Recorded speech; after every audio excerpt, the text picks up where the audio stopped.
Answer में जैसा answer दिया हुआ है आप उसको फॉलो करो, आपको उसका आंसर पता चल जाएगा।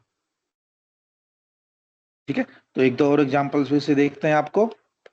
लाइक ये वाला कंडीशन आपने देखा कि कुछ ना कुछ आपका पोजीशन दिया रहेगा या सिचुएशन, और someone trying to call you, तो जो भी आपको कॉल करने का ट्राई करेगा, स्टेशन रेज टू देम। तो यहाँ पे जैसे victor tango whiskey golf tango try to call you, तो हमने उसका स्टेशन रेज कर दिया। अब उसके रेफरेंस में एग्जामिनर क्या कॉल देगा, ये एग्जामिनर पे डिपेंड करता है। तो in this question examiner told कि रिक्वेस्ट टाइम चेक, तो आप अपना करंट टाइम बता दो, हो गया। या फिर आपको इसी में एक और क्वेश्चन मिलेगा, उसमें रहता है कि request braking action on the runway, तो बस आपका आंसर भी वैसा ही जाएगा कि request braking action off the runway, that's all. अब जैसे एक और अगला क्वेश्चन देखो, you are taxiing out for departure, ATC calls you. ठीक है, तो उसके हिसाब से देखेंगे, जैसे ये एयरपोर्ट है मदुरई, VOMD, तो मदुरई के पास टावर है, ग्राउंड नहीं है। So who is calling you, Madurai tower, तो मदुरई टावर को स्टेशन रेज करके छोड़ दिया। अब मदुरई टावर क्या बोलता है, उसका रिस्पॉन्स दे देंगे। ठीक है, तो ऐसे छोटे छोटे क्वेश्चंस मिलेंगे जिसके आंसर सॉल्व्ड आंसर में आपको दिखेंगे।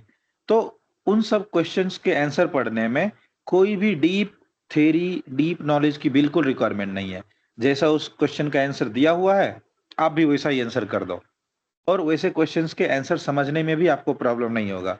Just have this much trust on me, वो आपका ऑब्वियस आंसर टाइप रहेगा, तो आपको बस वही करना पड़ेगा। जैसे कुछ कुछ क्वेश्चन मिलेंगे कि you are ready for departure, request QNH। ठीक है, रिक्वेस्ट QNH फ्रॉम ATC, तो बस सिंपल है, आप बस ATC जो भी ग्राउंड या टावर रहेगा उस एयरपोर्ट पे उसको कॉल करके बोलोगे रिक्वेस्ट QNH। ठीक है, या फिर कई बार क्वेश्चन रहेगा request braking action from tower या request braking action from ATC, तो आप उस स्टेशन को कॉल करके बोलोगे request braking action on the runway, काम खत्म। So these are the things. कई बार रहेगा ऑब्टेन वेदर इंफॉर्मेशन, तो आप बोल दोगे ऑब्टेन वेदर इंफॉर्मेशन।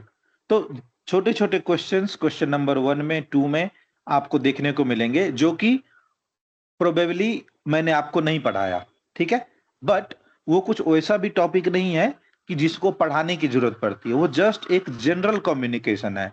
एंड मेरे हिसाब से मैंने आपको जनरल कम्युनिकेशन इतना ज्यादा सिखाया है कि आपको जनरल कम्युनिकेशन करने में प्रॉब्लम नहीं होगी। जनरल कम्युनिकेशन का मतलब एक एयरक्राफ्ट क्या बोलेगा, उसके रिस्पॉन्स में एक ATC क्या बोल सकता है, फिर ATC के रिस्पॉन्स में ये वाला एयरक्राफ्ट कैसे बोल सकता है, तो इसको बोलते हैं जनरल कम्युनिकेशन। तो ऐसा कभी भी आपको इन फ्यूचर मिले तो go with the general communication. General communication में आप सिंपल इंग्लिश ग्रामर का यूज करो, क्वेश्चन ने जैसा कंडीशन दिया है वैसा आंसर कर दो, दैट्स ऑल।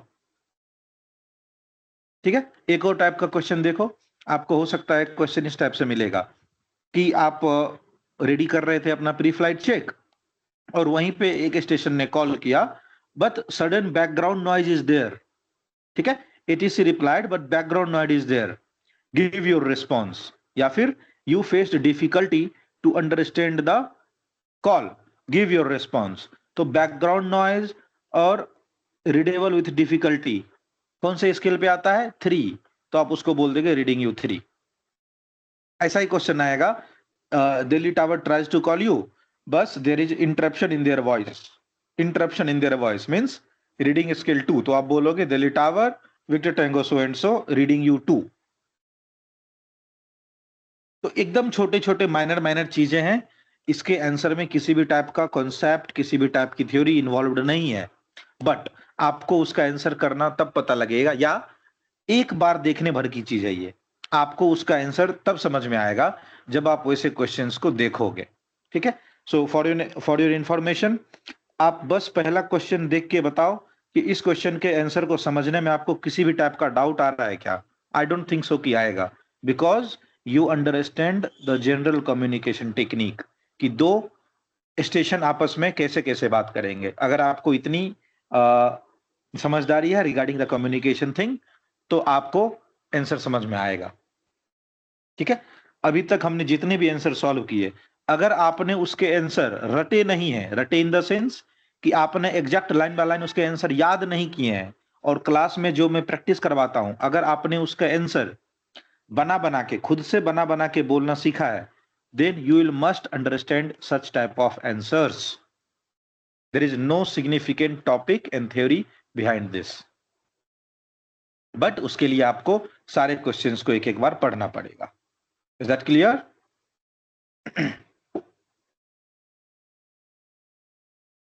चलिए ठीक. इसमें जो टाइम ऑफ डिपार्चर दिया है, एक्चुअल टाइम ऑफ डिपार्चर, किसी आता हूं अभी बताऊंगा. Very good. मैं कल वही सोच रहा था कि कहाँ इसको इंट्रोड्यूस करूं, तो मैं उसको बताता हूं. Very good. देखो अभी क्या होगा. Suppose this is the one of the sample question type. ठीक है, तो क्या रहेगा, किसी क्वेश्चन से पहले या किसी क्वेश्चन के बाद एक आपको चीज मिलेगा ATD. ठीक है, इसको बोलते हैं एक्चुअल टाइम ऑफ डिपार्चर. इसका कुछ नहीं करना होता है हम लोगों को. बट सपोज क्वेश्चन नंबर 1 कुछ हो गया, क्वेश्चन नंबर 2 कुछ है, और क्वेश्चन नंबर 2 और 3 के बीच में आपको लिखा हुआ मिलेगा ATD सपोज 1425. तो कुछ नहीं, बस क्वेश्चन नंबर 3 के आंसर करने से पहले हम ATD को एक बार साउट आउट दे देंगे. साउट आउट मीन्स इसको एक बार पढ़ देना है. लाइक क्वेश्चन नंबर 2 देखो. क्वेश्चन नंबर 2 स्टार्ट कहां से होता है, इधर से. You are passing so and so altitude, you have got so and so. ठीक है, ये सब चीज आपने क्वेश्चन नंबर 2 में देखा. बट उससे पहले लिखा हुआ है ATD 0225. तो हम भी आंसर करने से पहले बस बोल देंगे एक्चुअल टाइम ऑफ डिपार्चर 0205 और नॉर्मल अपना कॉल का आंसर स्टार्ट कर देंगे. कुछ भी इसके में अलग से नहीं सोचना है. क्लियर?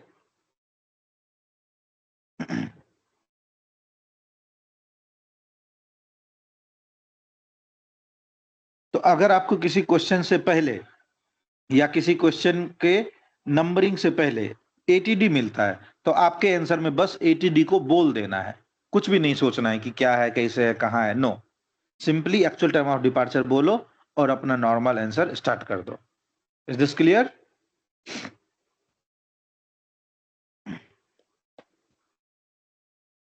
ठीक है, तो चलो ये वाला क्वेश्चन थोड़ा समझते हैं. And as I always said, question जितना लेंदी उतना इजी टू अंडरस्टैंड, बट आपसे आंसर्स भी वैसे ही एक्सपेक्ट किए जाते हैं. इस क्वेश्चन को देखो एक बार, क्या लिखा हुआ है. You are passing flight level 10,000 यानी 10,000 फीट पे हो. You get a loud crackling sound you receive with a voice that is not understandable. मतलब कोई आपको कॉल करना चाह रहा है बट आप उस चीज को नहीं समझ पा रहे हो. तो loud crackling sound you receive with a voice that is not understandable, आपको समझ में नहीं आया. एज्यूमिंग इट्स VERC, मतलब आप ये एज्यूम कर रहे हो कि ये रांची ATC है. VERC Ranchi. You try repeatedly to get the message clear but you fail. आपने बार बार कोशिश की कि मैसेज क्लियर मिले, लेकिन आप उस चीज को नहीं क्लियर कर पाए. आप बार बार फेल हो जा रहे हो, नहीं समझ पा रहे हो क्या बोल रहा है. Take a step to change over to appropriate authority, मतलब किसी दूसरे ATC को कॉल करके बताओ. ठीक है, तो देखो यहां पे हमने क्या किया. एकदम देखो क्वेश्चन कितना इजी है कि रांची से आप जो बात कर रहे हो उसमें बहुत ज्यादा प्रॉब्लम है. तो take a step to change over to appropriate authority, मतलब दूसरे किसी ATC से बात करो. तो हमने रांची को कॉल किया, रांची टावर को, कि reading you 1, you are unreadable due to loud crackling sound. बहुत ज्यादा बर्स्ट या फिर क्रैकिंग साउंड है. आप इसको कई बार लोग रीडिंग यू 3 में भी बोलते हैं कि बैकग्राउंड नॉइज बहुत ज्यादा है. ठीक है, so here you can also mention reading you 3 and reading you 1 also. This is right because you can simply say कि you are unreadable, आपको सुन नहीं पा रहा हूं. सो एक रीडेबिलिटी स्केल आंसर करना है, करंट पोजीशन, और उसी को बोल देना है कि changing over to next ATC that is Kolkata control. Press mic twice to acknowledge. आप जो बोल रहे हो तो मैं समझ नहीं पा रहा हूं, बट आप अपना एक्नॉलेजमेंट शो करने के लिए माइक को 2 बार प्रेस करिए. तो इसके पीछे कोई डीप थ्योरी नहीं है कि 2 बार माइस प्रेस करके एक्नॉलेजमेंट लिया जाता है. No, this is just answer type. जैसा मैंने आपको पहले बताया था कि भले कोई रीडेबिलिटी स्केल 1 पर रहे, अगर वो अपना push to talk switch press करता है तो आपको एक साउंड अपने स्पीकर पे सुनाई देगा, क्लिक साउंड आपके स्पीकर पे सुनाई देगा कि someone is trying to communicate. तो आपने उसी को बोल दिया कि 2 बार माइक प्रेस करोगे तो हमको क्लिक क्लिक साउंड सुनाई देगा। तो वी कैन अंडरस्टैंड कि आपको मेरा मैसेज मिल जा रहा है, बट मैं आपको नहीं सुन पा रहा हूं क्योंकि you are at readability scale 1। So this is just a type of question, no deep theory behind this. इसके पीछे किसी भी टाइप का लॉजिक थ्योरी नहीं है।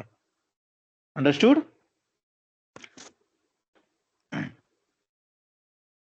समझ में आ रहा है? Yes sir. तो जब आप ऐसे क्वेश्चन की प्रैक्टिस करोगे, 2-4 बार अलग अलग टाइप के आंसर्स देखोगे, तो आपको पता चलेगा कि थोड़ा थोड़ा चेंज करके दूसरे दूसरे टाइप के भी कॉल्स होते हैं। ठीक है, जिसके पीछे कोई डीप थ्योरी या डीप नॉलेज की जरूरत नहीं है, बट आप जब उसको पढ़ोगे तभी आपको पता चलेगा। लाइक एक और टाइप का कॉल देखो, इसमें क्या कहता है कि एक एयरक्राफ्ट है विक्टर टैंगो किलो लिमा पापा। ये आपको बार बार डिस्टर्ब करता है, जब भी आप बात करना चाहते हो ये आपको ये बीच में कॉल कर देता है, ये बीच में कॉल कर देता है। तो आपने उसको रिस्पॉन्स दिया कि victor tango kilo lima papa, this is victor tango alpha sierra mike, जो भी आपका कॉल साइन है। Make sure channel is not occupied before making transmission. यानी कॉल करने से पहले इतना तो ध्यान रखो कि कोई बात कर रहा है कि नहीं। आप हमारे कॉल को बार बार कट कर दे रहे हो, क्यों? ठीक है, so this is also one of the answer type.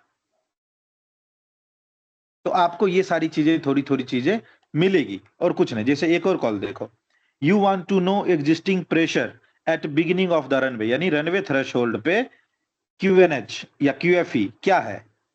तो आप बस उसको पूछ लोगे, request QFE on threshold of runway 23।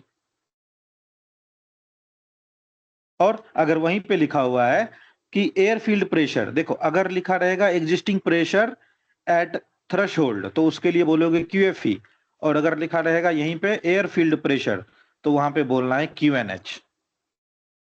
तो ये छोटी छोटी आंसर टाइप हैं, आप जब एग्जांपल्स देखोगे तो आपको ये समझ में आएगा। Time on the hour. हाँ, ये वाला क्वेश्चन तो मास्टरपीस है। जब मैंने टाइम रीडिंग टेक्निक पढ़ाया था उस टाइम पढ़ाया ही था। इसका आंसर या तो डब्ल्यूपीसी जानता होगा या भगवान जानते होंगे। ठीक है, क्वेश्चन यही है कि give the time check without stating numbers. तो आपका आंसर होता है the time on the hours, that's all. Question में कह रहा है कि एक एयरक्राफ्ट है Foxtrot Romeo Delta, give the time check without stating the numbers. आपको नंबर नहीं बोलना है बट टाइम चेक देना है। तो इसका आंसर होता है the time on the hour. Remember, जब मैंने टाइम रीडिंग टेक्निक पढ़ाया था वहां पे ये चीज आया था। ओके। तो यही सब छोटे छोटे कॉल्स है जो कि आप एग्जाम्पल देखोगे तो आपको क्लियर होगा। इसके पढ़ाने के लिए कोई थ्योरी नहीं है, इसलिए मैंने इसको पढ़ाया नहीं, लेकिन it should be understood before going the examination hall. Otherwise आपको ये पहली बार दिखेगा तो आप कंफ्यूज हो सकते हो।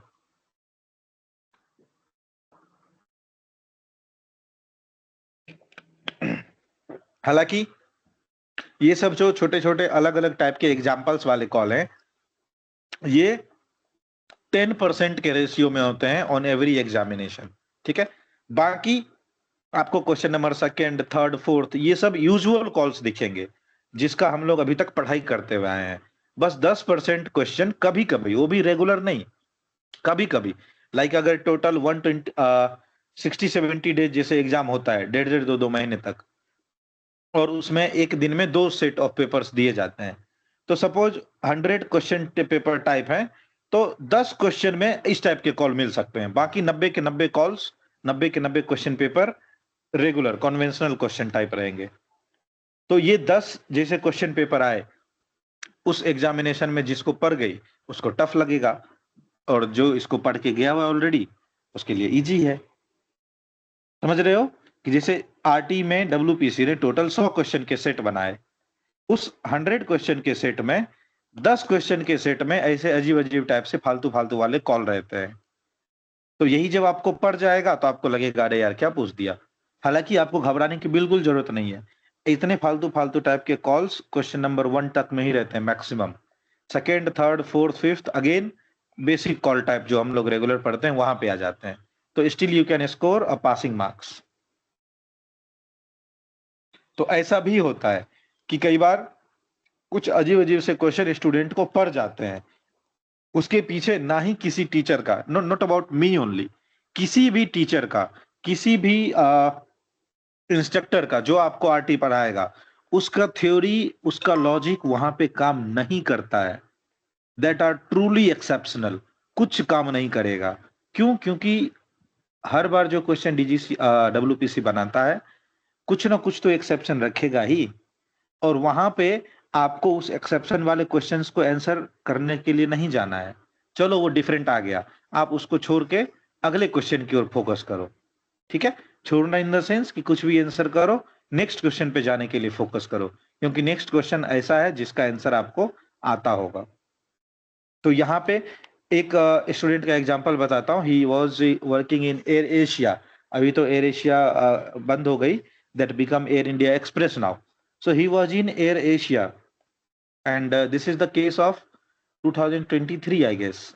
उसमें क्या हुआ, क्वेश्चन नंबर 5 में उस स्टूडेंट को एक ऐसा क्वेश्चन मिला कि एग्जामिनर ने वर्बली, ठीक है, वर्बली फ्लाइट प्लान बताया, ऑल 13 पैरामीटर्स वर्बली बोला, और स्टूडेंट को लिखना भी परमिटेड नहीं था, writing not allowed. Verbally 13 parameters बताया और उसी 13 पैरामीटर से फिर क्वेश्चन पूछने लगा कि डिपार्चर एरोड्रोम क्या था, वेग टर्बुलेंस क्या था, रूट कौन सा था, और अराइवल एरोड्रोम क्या था। तो that student was not able to answer because उसके लिए सडन था। अचानक से मैं आपको 13 पैरामीटर बोल के आपसे क्वेश्चन पूछने लगूं कि बताओ हमारे फ्लाइट प्लान में डिपार्चर एरोड्रोम क्या है, एयरक्राफ्ट का कॉल साइन क्या है, आप कैसे बता पाओगे? You are not known to this. So that was a true exception. वो उसकी किस्मत खराब थी, that's all, nothing else.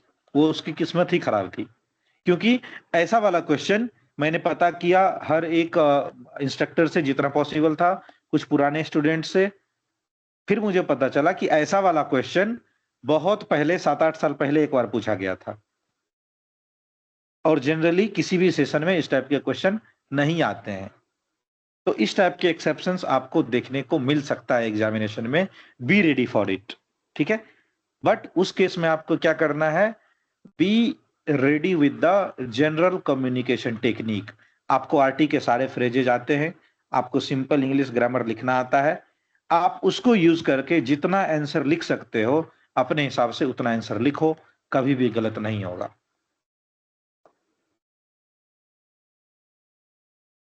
Am I clear so far? समझ में आ रहा है कि how certain things can be find unexpectedly to you in the examination hall? Yes. So be ready for it because you are a student. I must aware you for such situations. तो वहां पे बिल्कुल भी आपको घबराने की जरूरत नहीं है। That things come unexpectedly, ठीक है? कोई भी इंस्टीट्यूशन, नॉट ओनली मी, कोई भी इस चीज के लिए प्रिपेयर नहीं रहता है कि स्टूडेंट के साथ ऐसा हो जाएगा, बट मैं आपको अवेयर करा सकता हूँ। तो उसके लिए आप ही को मेंटली थोड़ा प्रिपेयर्ड रहना पड़ेगा कि अगर ऐसा कुछ आया so I take care of it. कुछ नहीं, सिंपल कम्युनिकेशन टेक्निक का यूज करो, आंसर करो, ठीक है? एक स्टूडेंट तो मेरा in the last Delhi session इस रीजन से फेल हो गया because he was in T shirt, ठीक है? He was in T shirt, और पार्ट 2 में वो जाके बैठ गया, तो उसका एग्जामिनर उस पर भड़क गया कि तुमको ड्रेसिंग सेंस नहीं है क्या? और उसके बाद उससे ऐसे ऐसे क्वेश्चन पूछने लगे जो पायलट्स के क्वेश्चन होते हैं। So he was not ready to answer for that, even I had not taught in the class. तो that time he was saying me कि सर वो मेरे को पहले डांटा कि तुम्हारे पास ड्रेसिंग सेंस नहीं है क्या, और फिर ये सब क्वेश्चन पूछा। देन आई टोल्ड कि haven't you given him hint कि you are an engineering student not a pilot candidate? तो ही टोल्ड कि yes sir, I told him. Still he was saying कि आरटी देने आया हो तो तुमको ये पढ़ना पड़ेगा, नहीं तो आरटी देने मत आओ, ऐसा करके। सो इस टाइप का आंसर कौन देता है जब वो भड़का हुआ रहेगा? So this is just once in occasion scenario, ठीक है? Nobody is prepared for this कि उसके मूड के अकॉर्डिंग आप एग्जाम देने जाओगे। तो उसकी किस्मत खराब थी, उस टाइम ही गॉट फेल्ड। तो ऐसे ऐसे अनएक्सपेक्टेड थिंग्स होते रहते हैं। B ready for it in the RT because examination time is being closed. 10 दिन 15 दिन में आप लोगों का एग्जाम है। So be ready for such scenarios in the examination hall. मन में एक ही चीज रहने आता है कि मुझे आंसर लिखने की टेक्निक पता है, मैं आंसर लिखना जानता हूं। अगर कुछ अजीब टाइप का क्वेश्चन आया, I will first read it twice thrice, question को समझूंगा and I will go ahead with the answer. जो भी समझ में आया फ्रैंकली बोलो। और आरटी में सबसे बड़ी चीज, ठीक है, आरटी में सबसे बड़ी चीज, I had noticed with alpha Juliet delta 2 और 3 टाइम्स, ठीक है, with you I had noticed this thing.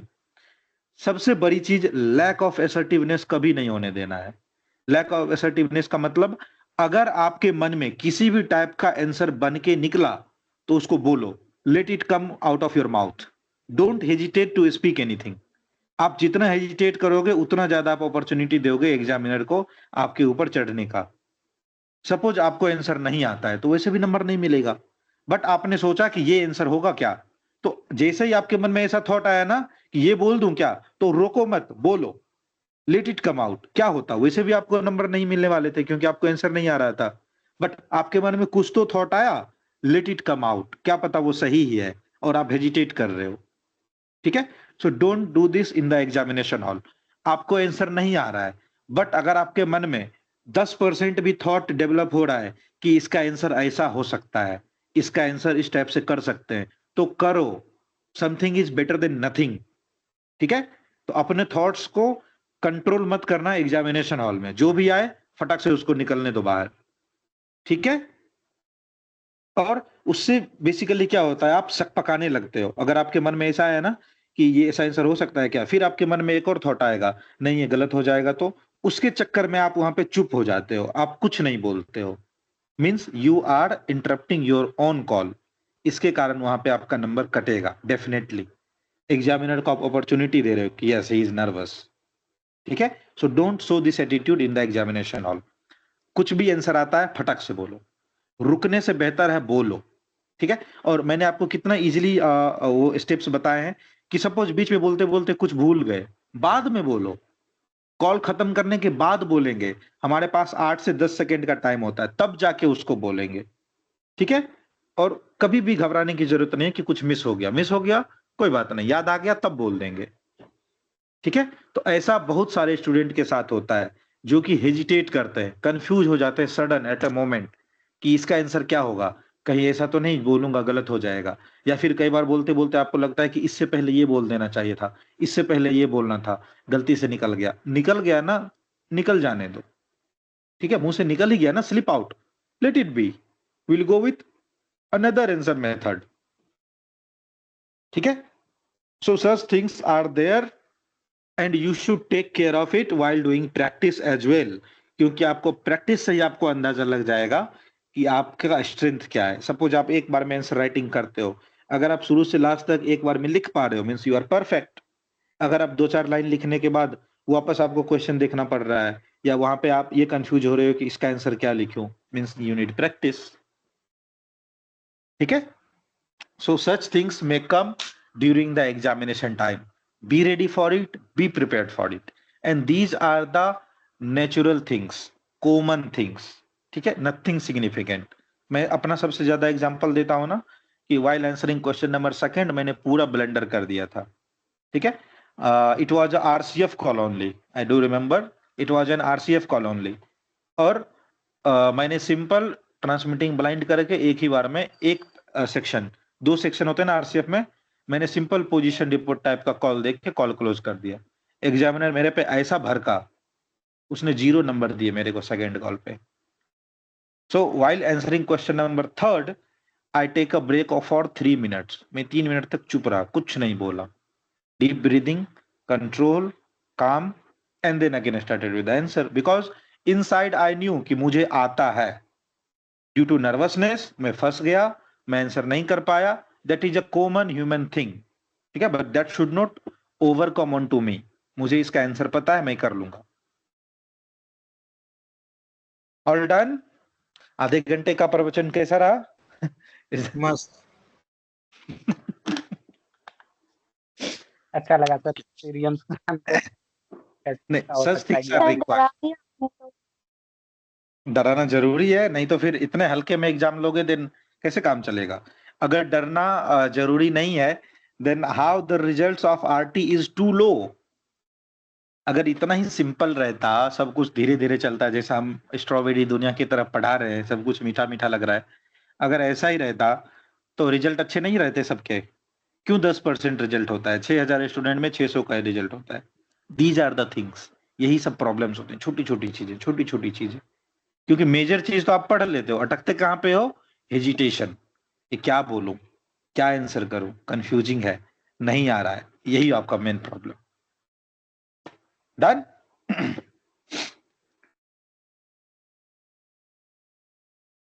चलो, so will go to the next topic. और आपको प्रीवियस ईयर क्वेश्चन से डेफिनेटली प्रैक्टिस करने हैं। अगर आप प्रैक्टिस नहीं करोगे तो आपके ऊपर लोड बढ़ता जाएगा। एग्जामिनेशन में सडन आपको कुछ अजीब टाइप का क्वेश्चन मिलेगा और आपको लगेगा कि इसका क्या ही आंसर कर दूं मैं। ठीक है, so will go ahead with the next topic, but for that I will need to look at the lesson plan. I will need a flight plan, and today we'll read 3 topics: relay of message, air report या pilot report, and sector request and circling to lose altitude. ठीक है, 4 topics में फटाफट लिखता हूं, आप लोग भी अगर नोट कर पाओ तो लिखो, so that you can remind me कि सर आपने बोला था कि 4 टॉपिक पढ़ाऊंगा, पढ़ाया नहीं आपने। ठीक है, सो दोज टॉपिक्स आर, पुराने पार्किंग लॉट वाले टॉपिक आप सब याद करो कि मैं पढ़ाते पढ़ाते क्या बोला था कि बाद में पढ़ाऊंगा। कम फॉर दिस, 1-2 फ्रेज भी मैंने छोड़ा था कि बाद में पढ़ाऊंगा। कोई बताएगा कौन कौन से फ्रेज थे? एयर रेप, और ये रहेगा दूसरा, सेक्टर रिक्वेस्ट। ठीक है, देन तीसरा रहूंगा, आज रखता हूँ सर्किल टू लूज अल्टीट्यूड। ठीक है, circle to lose altitude, and then will see today descend and arrival request, arrival report. ठीक है, ये सब कल हम लोग आज देखते हैं, descend and arrival report, that's all. फिर कल हम लोग देखेंगे मिस्ड अप्रोच प्रोसीजर। ठीक है, missed approach procedure, radar vectoring और रिले, ये कल देख के क्लोज करते हैं। आज के लिए ये 5 टॉपिक। ठीक है, डिसेंड रिपोर्ट, डिसेंड रिक्वेस्ट, यहीं पे आपका टॉप ऑफ डिसेंड रिपोर्ट होता है, पोजीशन रिपोर्ट जैसा ही सिंपल कॉल है। सर्किल टू लूज अल्टीट्यूड, उसके बाद रहेगा सेक्टर रिक्वेस्ट, एयर रेप और पायरेप, एंड अराइवल रिपोर्ट। तो ये 5 टॉपिक आज हम लोग पढ़ेंगे। इसके अलावा मैंने एक टॉपिक छोड़ा था in phrase, if you remember, break and break break, याद आया किसी को? हाँ। वो मैंने उस टाइम पे नहीं पढ़ाया था, so let me explain that now. अभी आपको समझ में आएगा क्योंकि आपने कम्युनिकेशन टेक्निक को बहुत अच्छे से समझ लिया, तो आपके लिए वो इजी रहेगा।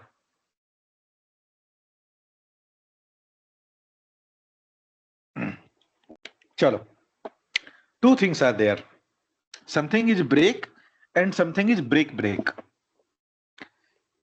ब्रेक हम लोग तब बोलते हैं, suppose we are giving a lengthy report, for an example position report, that flight level 310, goal 450, radial 073, इस टाइप से, DME 70 DME, outbound Aurangabad, like this, and time now 1330, estimating Opaka 1340, Dubox 1450। ठीक है, सपोज हम इतना सारा पोजीशन रिपोर्ट कर रहे हैं, सडनली ATC ने बोला, ठीक है, लास्ट में suppose this is Akasa Air 692, ATC told Akasa Air 692, ठीक है, आकाशा एयर 692 से अगेन आफ्टर, ठीक है, से अगेन आफ्टर रेडियल, मतलब रेडियल के बाद फिर से बोलो। ठीक है, ब्रेक इन द कम्युनिकेशन, समझ में आ रहा है कि जब ने आपने रेडियल बोला उसके बाद आपके कम्युनिकेशन में ब्रेक था, तो आप फिर से बोलिए रेडियल के बाद। एक ये मेथड हो गया। दूसरा वो बोलेगा, ठीक है, दूसरा बोल सकता है Akasa Air 6902 break after radial report से अगेन। ठीक है, मतलब आपके कम्युनिकेशन में रेडियल रिपोर्ट के बाद ब्रेक था, ब्रेक आफ्टर रेडियल रिपोर्ट, इस तरह से बोलेगा एटीसी कि ब्रेक आफ्टर रेडियल रिपोर्ट से अगेन। एक बार फिर से बोलिए। So if there is a single break it means someone is indicating कि आपके कन्वर्सेशन में कहीं से ब्रेक हो गया, कहीं से आपका कम्युनिकेशन ब्रेक हो गया और हमने उसके बाद का कम्युनिकेशन नहीं सुना। So out of these 5-7 parameters of position report, radial के बाद आपका कम्युनिकेशन ब्रेक था। तो इस टाइप से इंट्रोड्यूस होता है ब्रेक। क्लियर? सबको समझ में आया?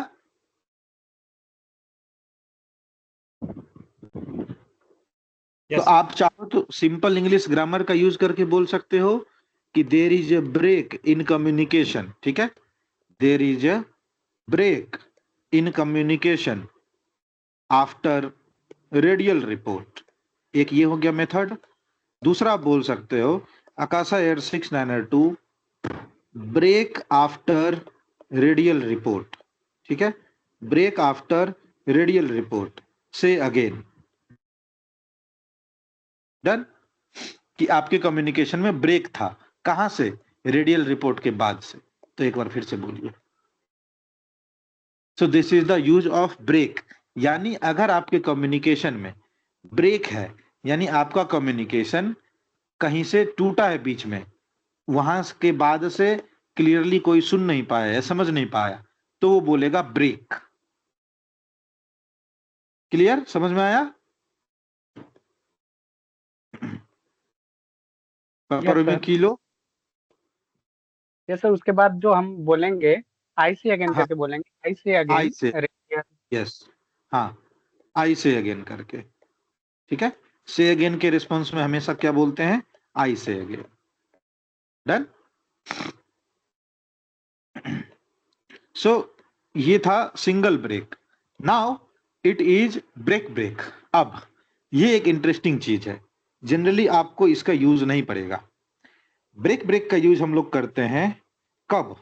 Suppose there is a busy hour in the airport. ठीक है, मीन बिजी आवर होते हैं, मैंने आपको बताया ना, नंबर ऑफ द ट्रैफिक पे डिपेंड करता है कि एक एयरपोर्ट 1 मिनट के अंदर या 1 घंटे के अंदर कितना सारा एयरक्राफ्ट को डिपार्चर देता है। तो इससे उसका बिजी आवर कैलकुलेट होता है कि इस एयरपोर्ट का बिजी आवर क्या है। जैसे दिल्ली एयरपोर्ट का बिजी आवर रहेगा, जनरली ऑल डोमेस्टिक एयरपोर्ट का मीन बिजी आवर रहता है मॉर्निंग 5 से 10 ओ क्लॉक के बीच, सुबह 5 से 10, और शाम में 6 बजे से लेके ये भी ऑलमोस्ट 11, ये रहते हैं mean busy hour for domestic air carriers. Domestic में यानी इस टाइम पे एयरपोर्ट बहुत ज्यादा बिजी रहता है। सो सपोज एक साथ 3 एयरक्राफ्ट को हैंडल करना है एटीसी को। ठीक है, 3 एयरक्राफ्ट है। एक एयरक्राफ्ट है victor tango alpha Juliet delta, दूसरा एयरक्राफ्ट है सियरा ऑस्कर होटल, तीसरा एयरक्राफ्ट है पापा रोमियो किलो। ठीक है, अल्फा जूलियट डेल्टा सबकी अलग अलग रिक्वायरमेंट रहेगी। अल्फा जूलियट डेल्टा को चाहिए टैक्सी क्लियरेंस। ठीक है, सियरा ऑस्कर होटल को चाहिए permission to enter the runway. ठीक है, लाइंड अप क्लियरेंस। ठीक है, सियरा ऑस्कर होटल को चाहिए lined up clearance on runway 27। पापा रोमियो किलो को करना है इंजन स्टार्टअप। ठीक है, स्टार्टअप एंड पुश बैक। एक और एयरक्राफ्ट ले लो फॉर एग्जांपल, ठीक है, अल्फा नवंबर किलो, इनको करना है ग्राउंड रन। तो 4 एयरक्राफ्ट ने फटाफट सबने रिक्वेस्ट डाला।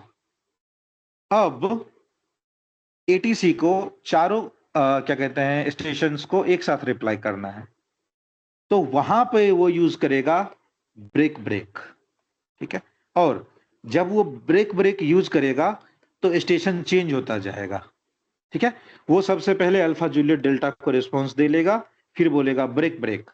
ब्रेक ब्रेक के बाद जिस भी स्टेशन का नाम लिया ये कॉल उस स्टेशन के लिए है।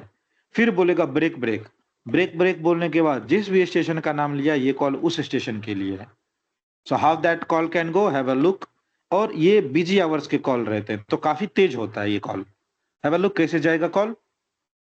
Alpha Juliet delta Delhi tower clear for taxi via taxiway alpha charlie and delta break break Sierra Oscar hotel Delhi tower clear to enter the runway via runway entry point alpha 1 lined up for departure on runway 27 break break papa romeo kilo startup approved uh, startup approved transmit when ready for departure break break alpha november kilo engine ground and approved take all necessary safety and precaution report after completion। देखा कैसे फटाफट सबको उसने एक ही call में response दे दिया। बीच में major चीज क्या था, ब्रेक ब्रेक। मैं एक बार फिर से बोलता हूं, कॉल को ध्यान से समझना, ठीक है, धीरे धीरे बोल रहा हूं।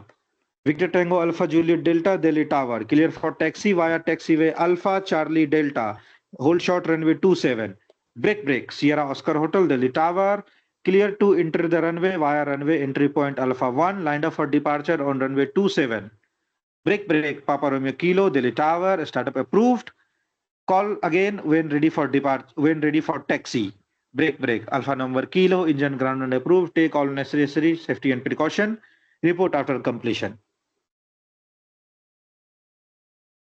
डिफरेंशिएट करने वाला टर्म क्या था, ब्रेक ब्रेक। ब्रेक ब्रेक जैसे ही उसने ब्रेक ब्रेक बोला कॉल चेंज। तो ब्रेक ब्रेक बोलने के बाद जिस भी स्टेशन का नाम लिया ये कॉल उसके लिए। समझ में आया।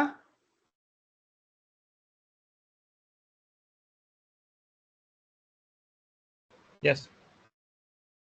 Other stations, is that clear. Yes sir. Sir इसमें रीडबैक करना नहीं रहेगा। नहीं, वो बिजी है ना, बिजी है तो उसको इमीडिएट रिस्पॉन्स मत दो।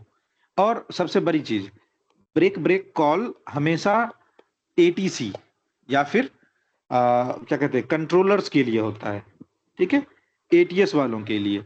उनको इतने सारे स्टेशंस को एक साथ रिप्लाई करना है। As a station, as a user आप थोड़ी ना इतने सारे को आंसर दोगे। तो आपको ब्रेक ब्रेक का कॉल एग्जाम में मिलेगा ही नहीं, इसलिए मैंने आपको पढ़ाया ही नहीं। बट आपको कंफ्यूजन हो सकती थी कि क्या था कि आप छोड़ के निकल लिए, ठीक है, तो मुझे एग्जाम्पल देना पड़ा। कोई किसी भी टाइप का आपको परमिशन मिले आपको रीड बैक देना पड़ेगा, लेकिन जब वो स्टेशन शांत होगा तब तो। वो कंटिन्यूअस कॉल किए जा रहा है, आप कैसे रीड बैक दोगे। तो जनरली आपको इस टाइप के कॉल मिलेंगे ही नहीं एग्जामिनेशन में। क्यों? क्योंकि एग्जामिनेशन में एक आप ही स्टेशन हो और वो एक एग्जामिनर है। ऐसे 4-5 आंसर वाले कॉल्स एग्जामिनेशन में रहते ही नहीं है। क्लियर सो फार।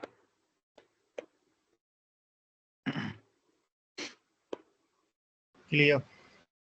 समझ में आया पापा रोमियो किलो। हाँ। Okay, then give me a flight plan using chart number. कौन सा chart? Just a second, let me look at the chart.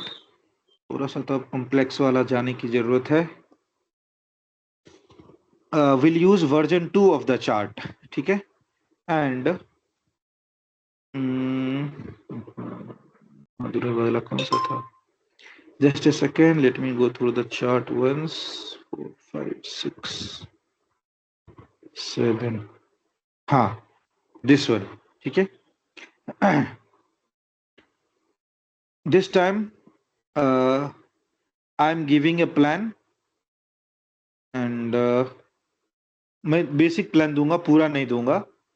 Calicut to, ठीक है, सब लोग नोट करो, कालीकट टू त्रिचिपल्ली, ठीक है। Whoever will give me a plan that will follow this one only. Calicut to Trichipalli, ठीक है। और सबके कॉल साइन मुझे बताएंगे जो भी आंसर देंगे। कालीकट टू त्रिचिपल्ली वाया त्रिवेंद्रम, ठीक है, via Trivandrum and alternate is Trivandrum. चलो, give me a plan. Papa romeo kilo is going to give me a plan. Calicut to Trichypalli via Trivandrum. Sir chart number का कौन सा था 7? Chart number 7, version 2.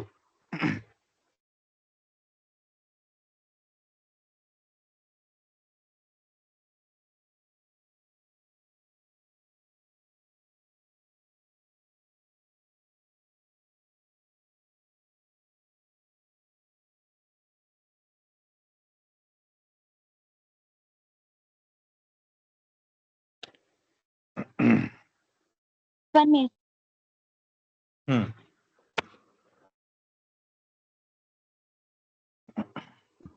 Go ahead. Air India 642. Air India Express 642. Make it Air India Express. ठीक है. Okay. Air India express 642. Airbus 330 330. Vegetable is medium. Calicut क्या था? हाँ, Calicut to त्रिचिपल्ली. Calicut का क्या है कॉल साइन? इकाल लोकेशन डेजिग्नेटर. एक second. Victor Oscar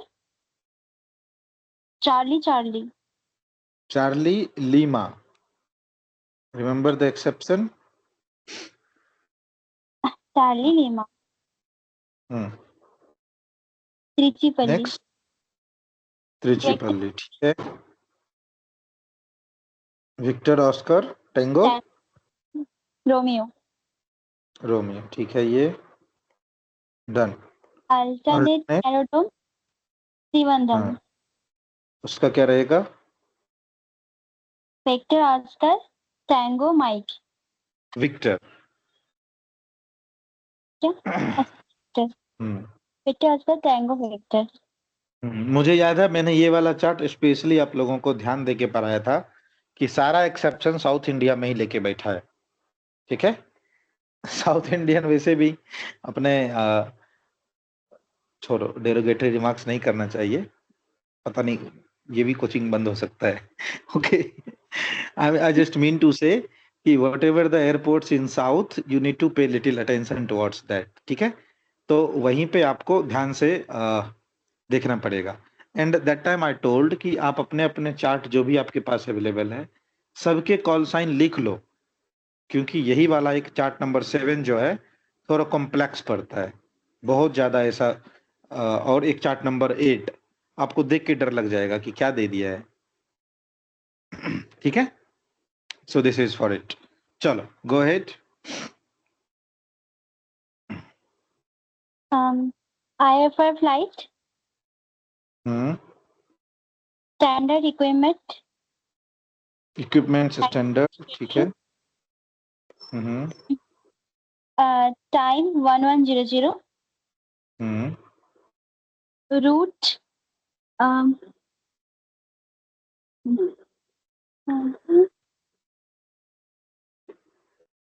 whiskey 15 to Trivandrum. तो इसकी 15 त्रिवेंद्रम. ठीक है. whiskey 25 to त्रिचिपल्ली.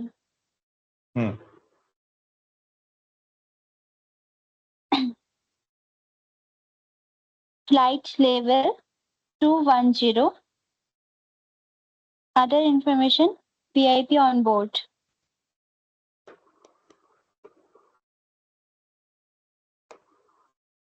Let me review this plan. It is Air India Express 642, Airbus 330, vector turbulence medium, Calicut to Trichypalli, Trivandrum is alternate, IFR, equipment standard, scheduled flight, time of departure 1100, flight level 210, right? Flight level 210, route whiskey 13, any other information VIP on board. Chalo. So this is the question for you, and answer shall also be given by this one only, Papa Romeo Kilo only. ठीक है. Answer आप ही को करना है. The question is you are 40 nautical mile to Trivandrum. ठीक है. You are 40 nautical mile to Trivandrum and your co-pilot fainted.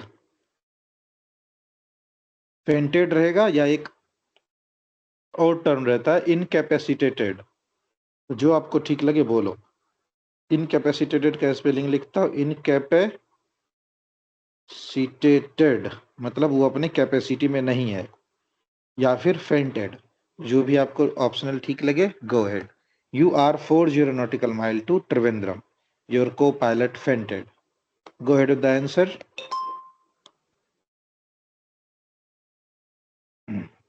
Mayday, Mayday, Mayday.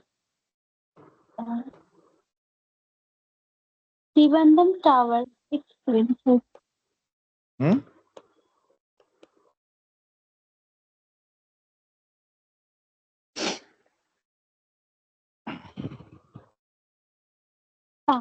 Trivandrum Tower.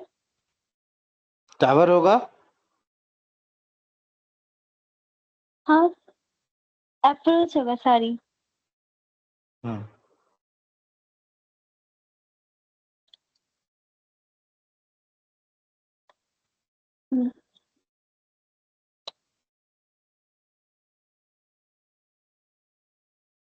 Go ahead. 1 minute.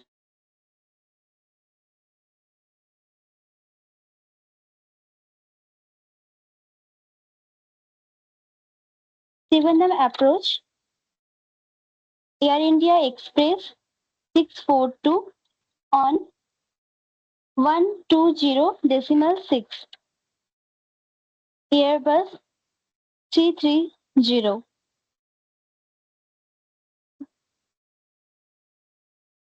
Uh, 40 nautical miles. तो question लिखा नहीं 40 nautical mile to Trivandrum। हाँ, current position. Current position for 40 nautical mile to inbound Trivandrum and co-pilot बस यही है आपका position. Position report के कितने पैरामीटर थे? 5 पैरामीटर थे। Report all.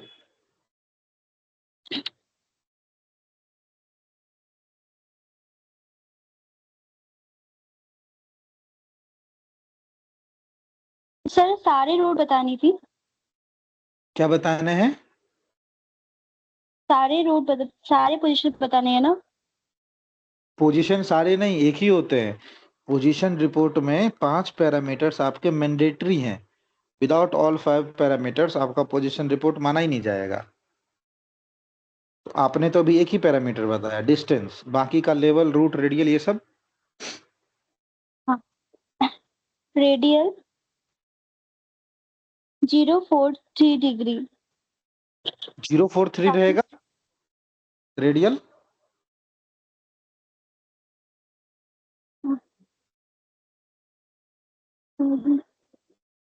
160 degree.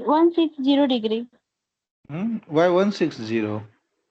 You are 40 nautical mile to Trivandrum on route whiskey 15। कितना सामने एकदम मस्त लिखा हुआ है 3 4 5।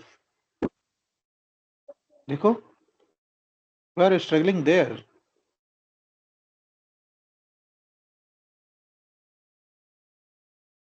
कहाँ कंफ्यूजन हो रहा है? सर एक मिनट मेरे को थोड़ा देखने दो। हाँ, hold on, take on command on the chart। Okay, Alpha Juliet Delta, go ahead with the answer। Mayday, Mayday, Mayday. Trivandrum control. Control? Why? 40 nautical mile inbound Trivandrum at an flight level 210। Will it be Trivandrum control?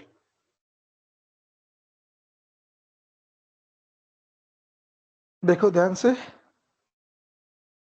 Yes, sir. Correct answer. हाँ, बताओ, कोई बात, बताओ। Mayday, Mayday, Mayday. Chennai control. Chennai नहीं, कहाँ मामला अटक रहा है? डिस्टेंस क्या है? 40 nautical mile. ठीक है, यानी आप कहाँ पे हो? इनर सर्कल में, राइट? हाँ सर. इनर सर्कल, ये दूसरा बड़ा सर्कल है टावर के बाद। टावर के बाद किसके रेंज में गए? अप्रोच। अल्टीट्यूड क्या है आपका? 210। अल्टीट्यूड अप्रोच का क्या है? 50 nautical mile and above, infinity तक। तो किसको कॉल जाएगा? Trivandrum approach. Approach. Approach is right etc here. Yes sir. Sir यहाँ बगल में TMA वो करके दिया है 160 above limited. हाँ ये डिस्टेंस, डिस्टेंस दो चीज देखते हैं ना, डिस्टेंस और अल्टीट्यूड दोनों। डिस्टेंस वाइज हम किस में हैं? अप्रोच में. अप्रोच में, राइट? Yes sir. चलो। I say again. Mayday, Mayday, Mayday. Hmm, Trivandrum approach. Hmm, Air India Express 642 on 120.6 Calicut to Trichipalli. Current position 40 nautical mile. Inbound Trivandrum. Flight level 210. Whiskey 15. Radial 345. Time now 1140. Co-pilot fainted, unable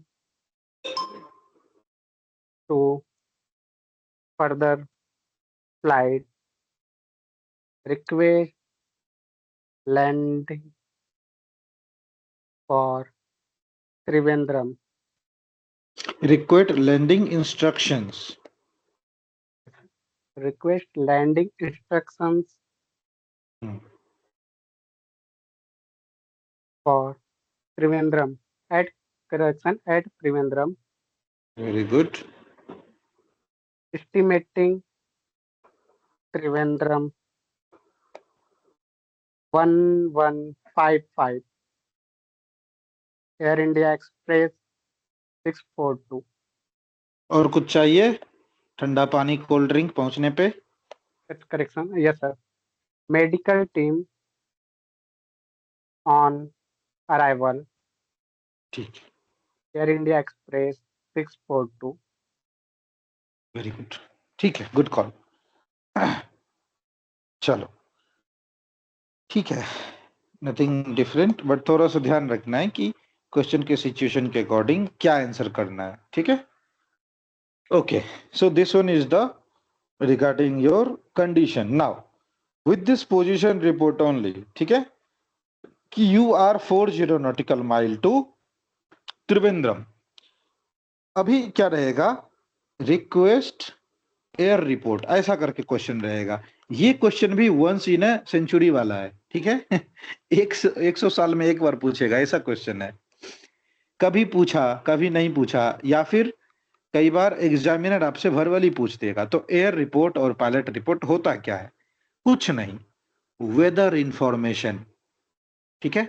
उस particular air का weather information is your air report. तो आपका जो current position है, उस current position पे weather का क्या स्टेटस है, यही आप बता दोगे, वही हो गया वेदर रिपोर्ट। वेदर रिपोर्ट हमने डिटिस में भी पढ़ा था कि जनरली क्या होता है आपका? टेम्परेचर, ह्यूमिडिटी, और क्या क्या होता है वेदर रिपोर्ट में? ड्यू पॉइंट, राइट, विजिबिलिटी, कोई हेवी गस्टिंग है या थंडर स्टॉर्म है या हेवी क्लाउड है, या बारिश कैसी हो रही है, इट्स टू हेवी और ड्रिजलिंग, क्या सिचुएशन है। मेरे को खुद ही नहीं मिलता है मेरा रोड, किधर चला गया।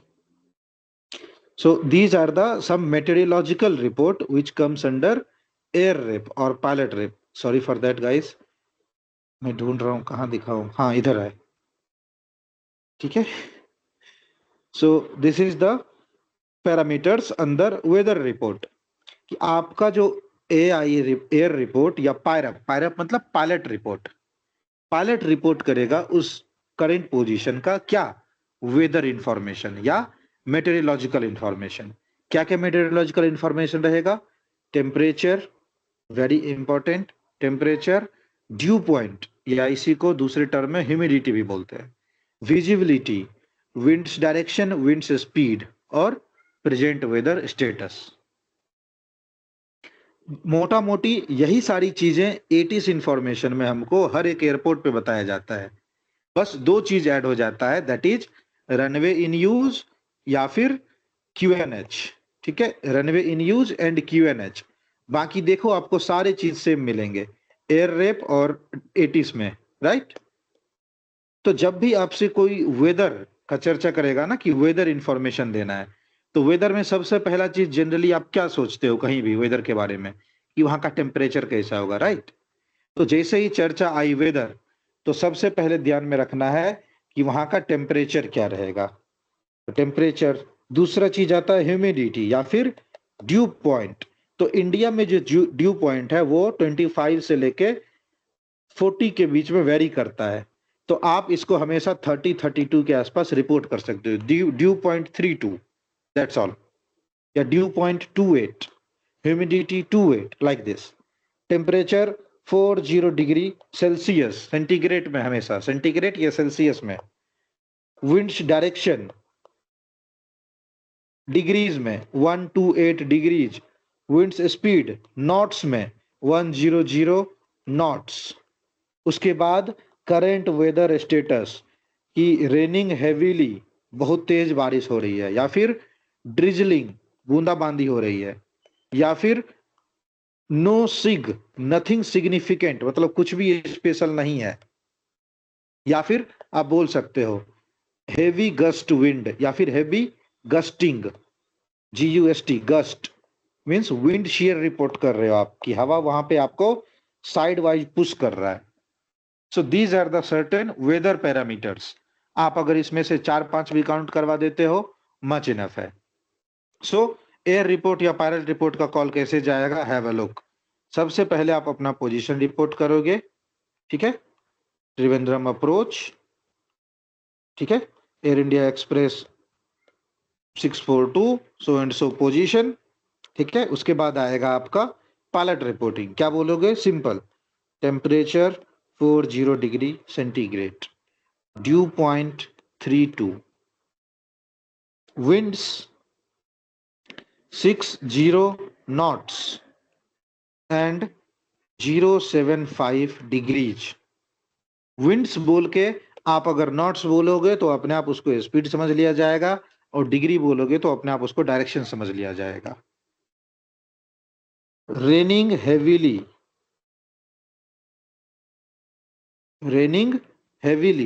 And air turbulence strong, air India express 642। देखो क्या क्या हमने बोला, टेम्परेचर, ड्यू पॉइंट, ठीक है, ड्यू पॉइंट या ह्यूमिडिटी। तीसरा विंड्स का स्पीड और विंड्स का रेडियल। चौथा वेदर स्टेटस की बहुत तेज बारिश हो रही है और स्ट्रॉन्ग एयर टर्बुलेंस है, या फिर अगर कुछ भी स्पेशल नहीं है तो बोलेंगे नथिंग सिग्निफिकेंट, लिखेंगे नथिंग, बोलेंगे नथिंग सिग्निफिकेंट, लिख सकते हो no sig, nothing significant. All clear है? Is this clear to all?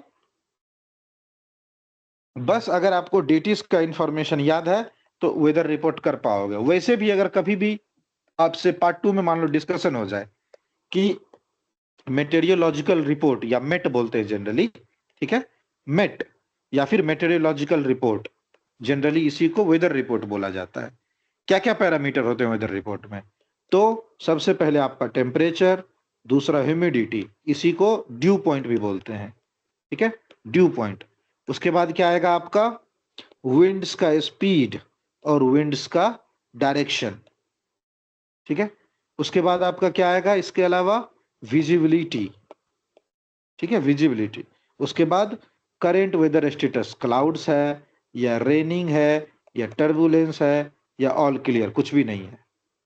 तो जनरली यही सारे आपके वेदर रिपोर्ट्स में आते हैं। Am I clear so far?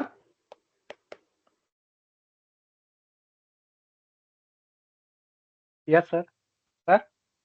हाँ हाँ पार्ट 2 में एयर हम्म। रेप और मीटर करके क्वेश्चन आता है ना, तो यही बताना रहेगा एयर रेप और मीटर का। हाँ हाँ, पार्ट 2 में क्वेश्चंस नहीं आता है, वो पूछते हैं आपसे जनरली यस सर, कि पूछते हैं एयर रेप का। कि वेदर रिपोर्ट में क्या क्या रिपोर्ट करते हो, मेटार में क्या होता है या मेट में क्या होता है, लाइक दिस, ठीक है। तो मेटार मतलब होता है मेटेरियोलॉजिकल रिपोर्ट। एक और चीज होते हैं उसको बोलते हैं वोलमेट, वॉलेंट्री मेटेरियोलॉजिकल रिपोर्ट, की जब आप एयरक्राफ्ट लेके उड़ गए तब पीछे से कोई रिपोर्ट कर रहा है कि सामने मौसम खराब है। तो वेदर रिपोर्ट के पैरामीटर्स यही सब होते हैं। Clear? Yes sir. Sir air हाँ रेप हाँ, और में दोनों में सेम ही कुछ वो रहेगा, कुछ डिफरेंट? एयर रेप और मीटर, मेट्रोलॉजिकल में। हाँ, मेटेरोलॉजिकल रिपोर्ट में सेम रहेगा। एयर रिपोर्ट और मेटेरोलॉजिकल रिपोर्ट में सेम रहेगा in the air, but in the ground और ओवर एनी एयरफील्ड दो चीज ऐड हो जाएगा। क्या? एक क्यूएनएच और दूसरा रनवे इन यूज, ठीक है। अगर ग्राउंड पे रहे या किसी एयरफील्ड पे रहे तो कौन सा रनवे एक्टिव है और उस करंट एयरफील्ड का एयरफील्ड प्रेशर क्या है, दैट्स ऑल, ठीक है। Okay sir. So this is the thing for matter. अभी पढ़ाते पढ़ाते एक चीज और याद आया था, हाँ, माइक्रो बर्स्ट, ठीक है। हालांकि उसको अराइवल में पढ़ेंगे। चलो, अराइवल का कंडीशन मैंने नोट किया था, वहां लिख लेता हूँ, उसको तो डिलीट कर दिया। Can somebody remind how many topics we had written for today? आज का क्या था टारगेट? कौन कौन से टॉपिक का आज कर लिया था टारगेट? एयर रेप और पायलट रिपोर्ट तो हो गया। उसके बाद क्या था? सेक्टर रिक्वेस्ट, और फिर आगे का क्या था? Arrival report. Circling to lose altitude. Same, circle to lose altitude, very good, इसी का पार्ट है अराइवल रिपोर्ट। यहीं पे एक हम और ऐड करते हैं, माइक्रो बर्स्ट, और यहीं पे दे देते हैं एक डिसेंड रिपोर्ट। तो पहले डिसेंड वाला कॉल, ठीक है, कि when there will be a descend report. तो फ्लाइट प्लान आप लोग के पास है, फ्लाइट प्लान मुझे याद है, हालांकि मैंने वो वाला बोर्ड डिलीट कर दिया था, उसका बैकअप पहले लेने दे। कौन सा था? ये वाला था, बस।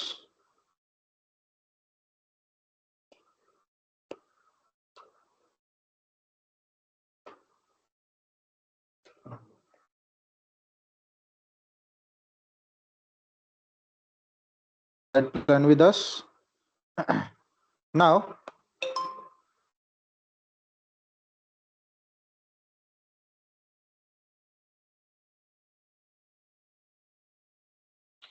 So this is the flight plan with us. अभी हम लोग दो क्वेश्चन को पहले देख लेते हैं, एक तो डिसेंड रिक्वेस्ट और दूसरा अराइवल रिपोर्ट, ठीक है, अराइवल रिपोर्ट। तो अब देखो, डिसेंड रिक्वेस्ट भी एक तरह से ना आपका पोजीशन रिपोर्ट ही रहता है, as it is position report, nothing different. कि आप अपना करंट पोजीशन बताओगे और सीधे बोलोगे instructions to land at so and so station. बस उसमें इंपॉर्टेंट क्या रहता है आपका? Top of descend. सो देखो, डिसेंड रिक्वेस्ट का कॉल कैसे जाएगा? आपको पोजीशन रिपोर्ट के जैसे ही लिखा रहेगा, यू रीच्ड, ऐसा लिखा रहेगा, you reached 40 nautical mile to Trichipalli, यानी आप अपने अराइवल एयरपोर्ट के नजदीक आ गए, ऐसा लिखा रहेगा। तो नजदीक आ गए तो लैंड करना चाहोगे। So how that call will go, have a look, note down, descent report सब लोग नोट डाउन करो। 40 nautical mile to Trichipalli, Trichipalli के पास टावर है, उसके पास कंट्रोल रेंज नहीं है। So if you are at 40 nautical mile to Trichipalli means you are under the Trivandrum control boundary. ये समझ में आ रहा है सबको कि how you are under Trivandrum control boundary? Yes. Yes देखो सर। त्रिवेंद्रम, हाँ त्रिवेंद्रम हमारा है, त्रिवेंद्रम का कंट्रोल बाउंड्री ये रहा, ये ब्लू वाला रेंज पूरा। So this is under Trivandrum control boundary, so this call will go to Trivandrum control. How, have a look, Trivandrum control Air India express 642 on 120.6 Airbus 330 IFR Calicut to Trichypalli, flight level 210, whiskey 25, radial 217, 40 DME, inbound Trichypalli. Time now 1425. Request instructions to land at Trichypalli.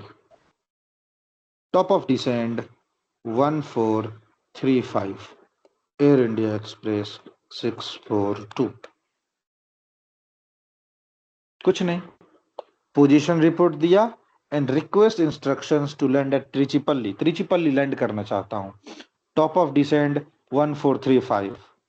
एक और चीज भूल गया, ETA Trichipalli 1445, Air India express 642। Clear है सबको? Nothing significant है, right? All looks clear, normal.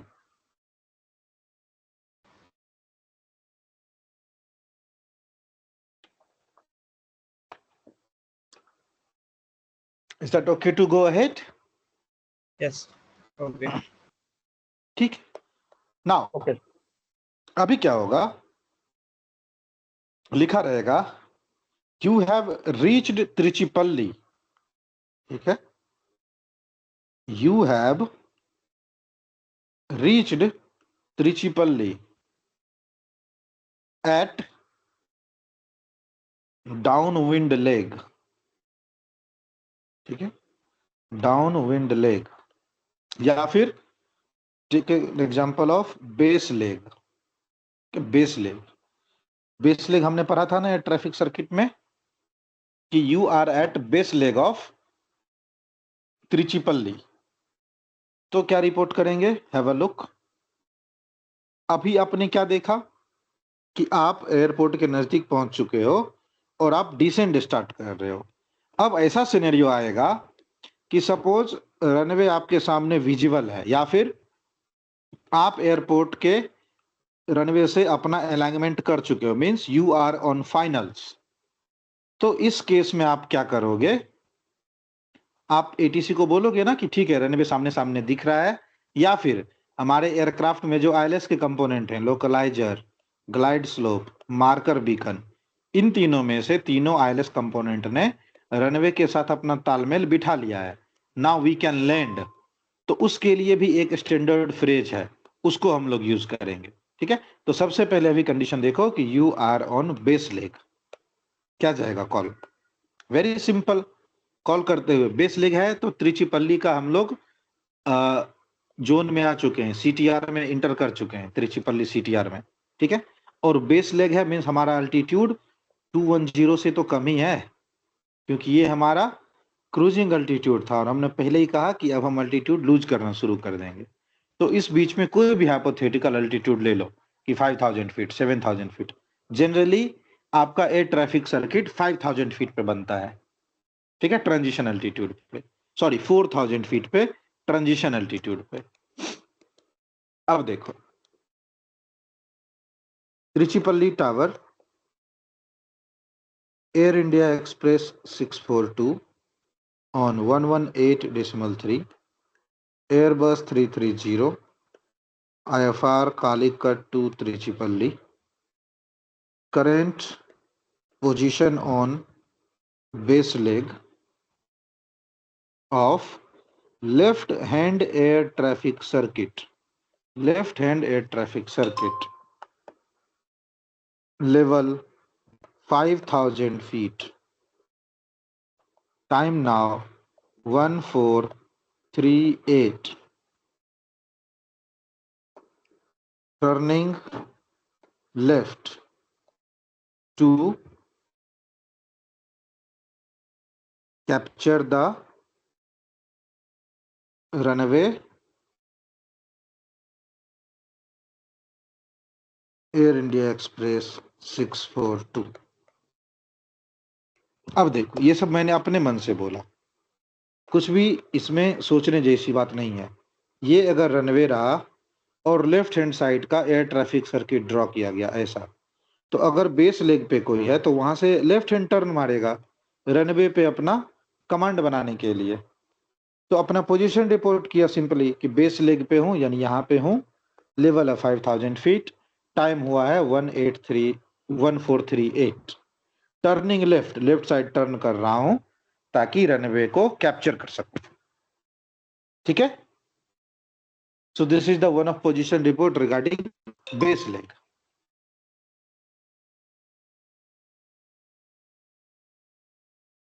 Now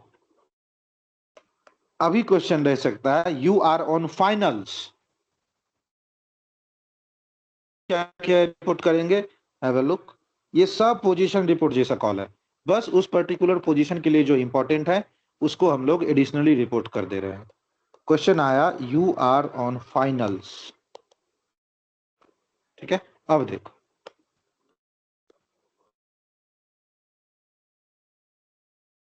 त्रिचिपल्ली tower, Air India express 642 on 118.3, Airbus 330, IFR Calicut to Trichipalli.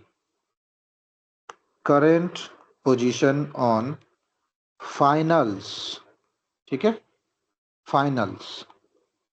Time now 1438. Established hold on runway 27, runway 27 के साथ हमने होल्ड एस्टेब्लिश कर लिया है, या फिर रनवे 27 इन साइट, सामने दिख रहा है रनवे 27, या फिर capture the radial of runway 27, या फिर अलाइंड विथ, ठीक है, अलाइंड विथ रनवे 27। इन चारों पांचों चीजों में से आपको जो बोलने का मन करता है बोलो, ठीक है। एस्टेब्लिश्ड होल्ड ऑन रनवे 27, यानी रनवे 27 के साथ हमारा होल्ड हो चुका है, हमारे सारे आईएलएस इंस्ट्रूमेंट रिसीव कर चुके हैं सिग्नल, या फिर रनवे 27 इज इन साइट, सामने दिख रहा है। Capture the radial of runway 27, runway 27 के साथ हमने अपना रेडियल मैच करवा लिया है। Aligned with the runway 27, runway 27 के साथ हमने अलाइनमेंट कर लिया है। रिक्वेस्ट लैंडिंग क्लियरेंस, या फिर request permission for landing. Final पे रहोगे तो डायरेक्ट परमिशन चाहिए आपको लैंडिंग का। Air India express 642। क्लियर है टॉपिक सबको? Clear. Other stations, is this okay? Yes sir, clear. So अब आपको मन में डाउट हो रहा होगा कि सर जब हम रनवे के साथ एकदम अलाइन कर जाएंगे तो क्या बोलेंगे, रनवे अगर हमारे सामने है तो क्या बोल के लैंड करेंगे? एस्टेब्लिश्ड होल्ड ऑन रनवे 27, या फिर runway 27 in sight, capture the radial of runway 27, या aligned with the runway 27, request landing clearance या request permission for landing. Clear है सबको? So these are the certain phrases what you are using on arrival time, जब हम arrival के नजदीक हो। जब हमने अराइवल कर लिया है तो उस केस में क्या रिपोर्ट करेंगे? जैसा हम लोग डिपार्चर रिपोर्ट करते थे वैसा ही अराइवल रिपोर्ट करेंगे। तो अराइवल रिपोर्ट को ध्यान से देखो। Trichipalli tower, Air India express 642 on 118.3, Airbus 330 IFR Calicut to Trichipalli, landed on runway 27 at 1445। Departure report में क्या बोलते थे? Departed runway 27। यहां क्या बोलेंगे? Landed on runway 27 at 1445। Request instructions to vacate the runway, runway को खाली करने का इंस्ट्रक्शंस बताइए। टू वेकेट द रनवे यानी कौन से टैक्सी वे के थ्रू एप्रोन तक जाओ। Request instructions to vacate the runway and taxi in instructions to the apron. Air India express 642। Important क्या है? लैंडेड ऑन रनवे 27 किस time, and instructions to vacate the runway, runway को खाली करने का इंस्ट्रक्शन बताएगी कैसे जाऊं एप्रोन तक। तो instructions to vacate the runway and taxi instructions to the apron, taxi instruction दीजिए एप्रोन तक जाने के लिए। अब इसमें एक स्टूडेंट जो मेरा था उसको थोड़ा सा एग्जामिनर ने परेशान किया था कि यहाँ पे आप बोलोगे टैक्सी इन इंस्ट्रक्शंस, जब आप एप्रोन से रनवे की तरफ आते हो तो उसको बोलते हैं टैक्सी आउट, और जब आप रनवे से एप्रोन की तरफ जाते हो तो उसको बोलते हैं टैक्सी इन। तो उस स्टूडेंट को एग्जामिनर ने परेशान किया कि आपने टैक्सी इन क्यों नहीं बोला। हालांकि टैक्सी इंस्ट्रक्शन से भी काम चल जाता है, बट एग्जामिनर का मूड का क्या ही कर सकते हैं। तो आपको ध्यान में रखना है request instructions to vacate the runway and taxi in instructions to the apron. Clear हो गया अराइवल रिपोर्ट? क्लियर। तो जैसा डिपार्चर रिपोर्ट वैसा ही अराइवल रिपोर्ट। डन। चलो, अब जो हमने फाइनल्स पढ़े थे कि हमारा एयरक्राफ्ट बेस लेग पे आ गया, फाइनल्स पे आ गया, इसमें हमारा एयरक्राफ्ट अप्रोच मिस भी तो करेगा, गो अराउंड भी तो करेगा, लैंडिंग नहीं कर पाया तो, या सामने कुछ भी प्रॉब्लम आ गया तो, या आईएलएस का सिग्नल छूट गया तो वो वाला केस हम कल पढ़ेंगे। Missed approach and go around procedure वो हम लोग कल पढ़ेंगे, आज नहीं। ठीक है, आज हम लोग पढ़ते हैं पहले थोड़ा सेक्टर रिपोर्ट, उससे पहले माइक्रो बर्स्ट पढ़ता हूं, सॉरी। ठीक है, चलो माइक्रो बर्स्ट को आपको इमेज से दिखाना पड़ेगा तब आपको इजी समझोगे। कुछ नहीं, माइक्रो बर्स्ट या क्लाउड बर्स्ट एक ऐसा सिचुएशन है, हालांकि वो भी कल ही पढ़ाते तो ज्यादा बेहतर रहता, बट चलो अभी कंडीशन एक्सप्लेन कर देता हूं। ठीक है, मिस्ड अप्रोच का ही पार्ट है वैसे वो भी। माइक्रो बर्स्ट या क्लाउड बर्स्ट एक ऐसा सिचुएशन है कि बादल फट गया, आप जैसे ही लैंड करने के लिए आए बादल फट गया, तो उस केस में क्या होगा? आपके एयरक्राफ्ट पे सडन डाउन ड्राफ्ट होगा। ठीक है, डाउन ड्राफ्ट मतलब आपके एयरक्राफ्ट पे फोर्स लगेगा कि वो सडनली अपना अल्टीट्यूड लूज करके नीचे आ जाएगा। तो ये हम लोग कल पढ़ेंगे बाय द वे, बट चलो अभी सिचुएशन एक्सप्लेन कर देता हूं। अगर क्लाउड बर्स्ट हुआ है तो आपके एयरक्राफ्ट पे डाउन की तरफ फोर्स लगेगा और सडनली आपका एयरक्राफ्ट अल्टीट्यूड लूज कर देगा, विजिबिलिटी रिड्यूस हो जाएगी, रेन बहुत ज्यादा हैवी होगा क्योंकि वाटर ड्रॉपलेट्स आप पे गिरेंगे डायरेक्ट, और टर्बुलेंस रहेगा हेवी। तो आप लैंड नहीं कर सकते हो, आपको एयरक्राफ्ट को गो अराउंड के लिए ले जाना होगा। तो ऐसे ऐसे कुछ कुछ सिनेरियो हैं जो कि आपके एयरक्राफ्ट को कंपेल करेंगे कि लैंड मत करो, या लैंड नहीं कर पाओगे सेफली, एक चक्कर मार के आओ, या फिर रनवे पे विजिबिलिटी कम हो गया तो एक चक्कर मार के आओ, रनवे के ऊपर बर्ड्स मंडरा रहे हैं continuous, bird squaring team control कर पाना मुश्किल है तो एक चक्कर लगाने के लिए बोल देगा। या आप खुद मान लो कि लैंड करते रहे अचानक से आपको कुछ लगा कि नहीं लैंड नहीं कर पाएंगे भाई, तो एक गो राउंड मार लो। तो कुछ भी सिनेरियो आए जो कि आपके एयरक्राफ्ट के लैंडिंग को सेफ नहीं बनाती है, तो एक गो राउंड मार लेने का, वो हम लोग कल पढ़ेंगे कि कैसे मिस्ड अप्रोच और गो अराउंड किया जाता है। डन। तो सारे सिनेरियो गो अराउंड और मिस अप्रोच वाले कल पढ़ेंगे along with the radar vectoring and relay of message. आज पढ़ते हैं सेक्टर रिक्वेस्ट। ठीक है, सेक्टर रिक्वेस्ट। अभी देखो सेक्टर रिक्वेस्ट की नीड क्या है ये समझो।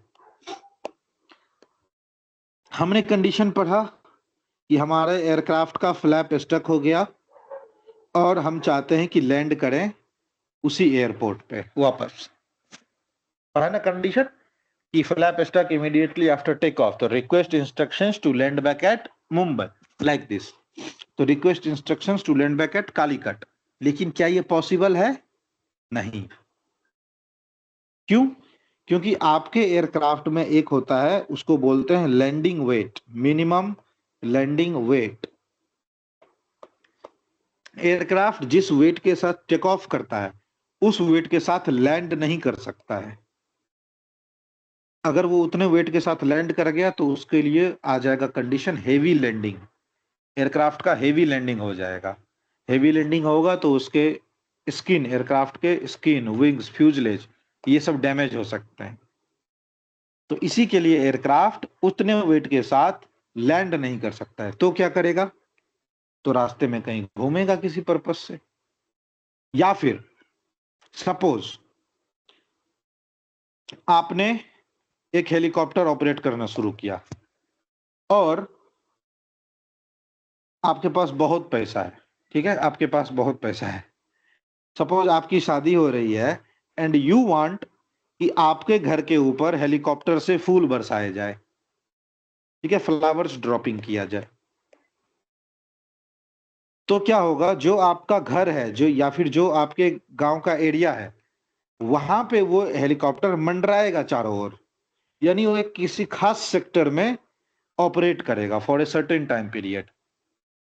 या फिर आपने देखा होगा राम मंदिर का उद्घाटन हो रहा था, राइट? तो वहां पे एयरफोर्स के एयरक्राफ्ट आए और राम मंदिर के ऊपर फ्लावर बरसा के जा रहे थे। यानी वो पर्टिकुलर एरिया में एक खास सेक्टर में वो एयरक्राफ्ट ऑपरेट हो रहा है कंटिन्यूअस टाइम के लिए। या फिर कई बार क्या होता है, एरियल वर्क। एरियल वर्क का मतलब होता है कि आपने प्लान किया कि पहाड़ के ऊपर एक मंदिर बनाएंगे, ठीक है, लेकिन पहाड़ के ऊपर सीमेंट, ईंट, बालू ये सब कैसे पहुंचेगा? रोड तो है नहीं। और अगर चलो रोड है भी तो आदमी कितना उठा के चल पाएगा? पहाड़ पे नहीं जा सकता है उतना दूर। तो आपने हेलीकॉप्टर में एक लगाया बड़ा सा टब, उसके अंदर ईंट, सीमेंट, बालू भरा और ऊपर पहुंचा दिया। या फिर आप सबने देखा होगा कटरा में वैष्णो देवी मंदिर में, वहां पे नीचे से पैसेंजर को हेलीकॉप्टर में बिठा के पहाड़ पे ले जाते हैं। देहरादून में आपने सुना होगा चार धाम यात्रा, वो कुछ एक हेरिटेज एविएशन वगैरह, हिमालयन, ये सब कुछ कंपनीज हैं हेलीकॉप्टर वाली जो कि ऐसे ऐसे सर्विसेज करवाते हैं। अपने जो पंडित हैं, बहुत बूढ़े बूढ़े पंडित हैं, पूजा करने के लिए उनको पहाड़ी के ऊपर जाना है, लेकिन क्या वो इतना दूर चढ़ पाएंगे? नहीं, शरीर में जान नहीं है उतना, तो हेलीकॉप्टर पे बैठ के जाएंगे। तो उस पर्टिकुलर रीजन में हेलीकॉप्टर बार बार नीचे से ऊपर, ऊपर से नीचे ऑपरेट करेगा एक खास सेक्टर में। या फिर आपके गांव के एरिया में बाढ़ आ गई तो नेताजी को सर्वे करना है, तो वो किसी खास एरिया में ऐसे ऐसे मंडराते रहेंगे। ठीक है, इसी तरह से घूमते रहेंगे, सर्वे करना है। या फिर कहीं पे अभी अर्थक्वेक आया है ना इधर साउथ ईस्ट एशियन नेशन में, थाईलैंड, अपना ये बैंकॉक और क्या नाम है म्यांमार में, तो वहां पे किसी को सर्वे करना है या सर्च एंड रेस्क्यू करनी है, सर्च एंड रेस्क्यू, तो हेलीकॉप्टर को बार बार किसी खास एरिया में वो लोग घुमाते रहेंगे कि कोई बचा है तो उसको वापस पिक करके डेस्टिनेशन या सेफ प्लेस पे ड्रॉप कर देंगे। तो एक खास सेक्टर में वो अपना हेलीकॉप्टर ऑपरेट कर रहे हैं। डन। या फिर अभी साउथ कोरिया के जंगल में आग लगी है, तो उस केस में उनको पानी से आग बुझाना है, तो वो क्या करेंगे, एक तालाब से पानी भर के हेलीकॉप्टर में आए और जंगल के ऊपर ऐसा छिड़क के चले गए, फिर वापस गए, पानी भरा, वापस छिड़क के चले गए, फिर वापस गए, पानी भरा, वापस छिड़क के चले गए। तो ऐसे ऐसे जो हमारे पर्पस हैं, जहां पे किसी खास सेक्टर में कंटिन्यूअस किसी को ऑपरेट करना है, बट वो एक ओकेजन है, वो एक लिमिटेड टाइम पीरियड का फ्लाइट है, ऐसा नहीं है कि जिंदगी भर इसको यहीं ऑपरेट करना है।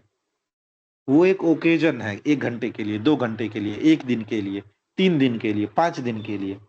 तो ऐसे ऐसे ओकेजनल ऑपरेशन किसी खास सेक्टर में अगर आपको करना हो तो उसको हम लोग सेक्टर रिक्वेस्ट के थ्रू क्लियर करते हैं, सेक्टर रिक्वेस्ट के थ्रू उसका अप्रूवल लेते हैं।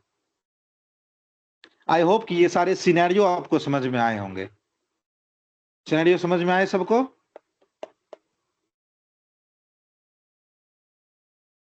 Yes sir. Other stations scenario समझ में आए? Yes sir.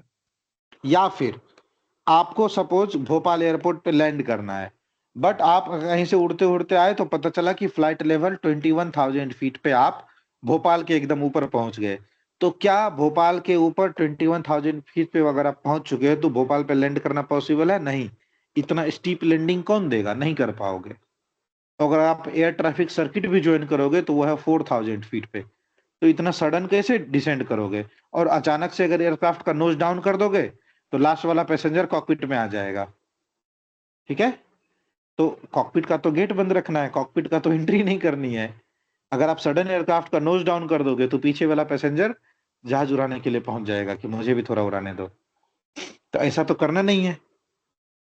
तो इस केस में आप क्या करोगे, भोपाल के आसपास एक एरिया में बोलोगे कि एक हमको थोड़ा सा एरिया दे दो, हम 2-4 सर्कल मार के अपना अल्टीट्यूड कम कर लेते हैं। ठीक है, तो ये सब हमारा प्लान आया सेक्टर के थ्रू कि आपने एक किसी खास एयर स्पेस का डिमांड किया। ठीक है, एक खास एयर स्पेस के सेक्टर को डिमांड किया कि हमारा एक पर्पस है, पूरा कर लेने दो, और उस सेक्टर को आप नोटिफाई कर दोगे in the term of distance, in the term of MRP कि इस एमआरपी के ऊपर घूमेंगे, in the term of radius कि 5 किलोमीटर के एरिया में, इस टाइप से, इन द टर्म ऑफ क्या कह सकते हो, in the term of your diameter और टाइम ड्यूरेशन एंड अल्टीट्यूड कि आधे घंटे के लिए फ्लावर ड्रॉपिंग करूंगा 5,000 फीट पे। So these are the scenario when report are requested, और उसका अप्रूवल लेने के बाद ही आप वैसा फ्लाइट कर सकते हो। So will go with the map and will have a look कि how sector report call is being given. तो इसमें हम लोग sector report plus circle to lose altitude दोनों एक साथ देख लेंगे। ठीक है, that is not a big deal even.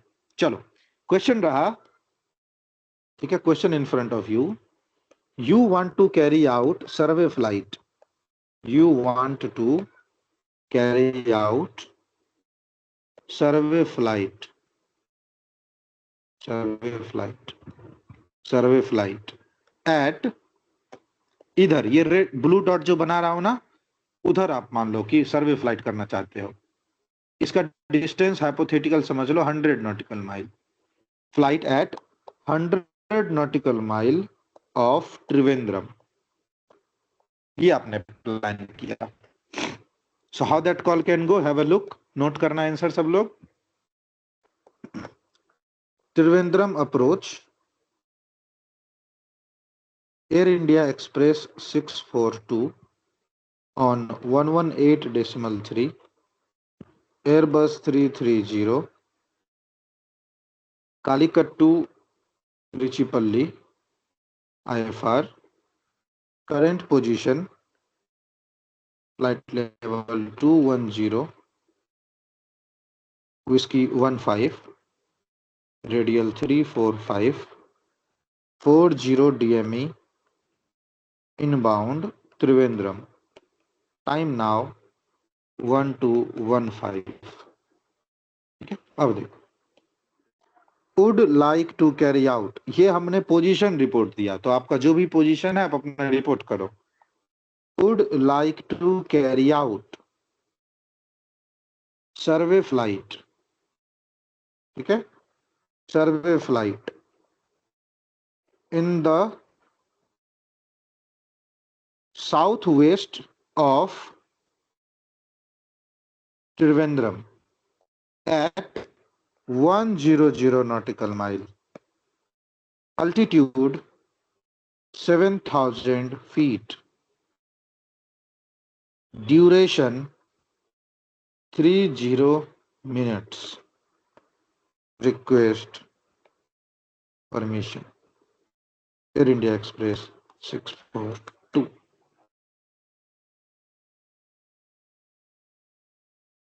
यानी हम एक सर्वे फ्लाइट करना चाहते हैं, कहां से कहां तक, 100 nautical mile south west direction, ये देखो west south east north, south west direction of Trivandrum at 7,000 feet, duration 30 minute. Will take another example.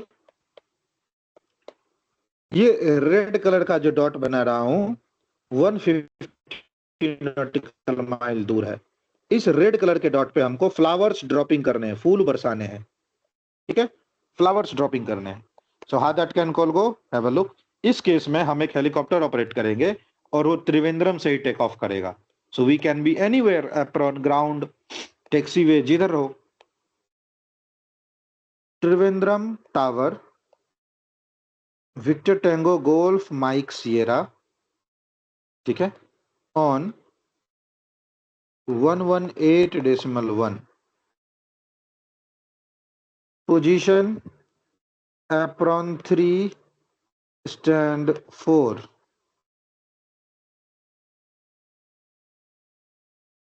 Agusta 109 helicopter.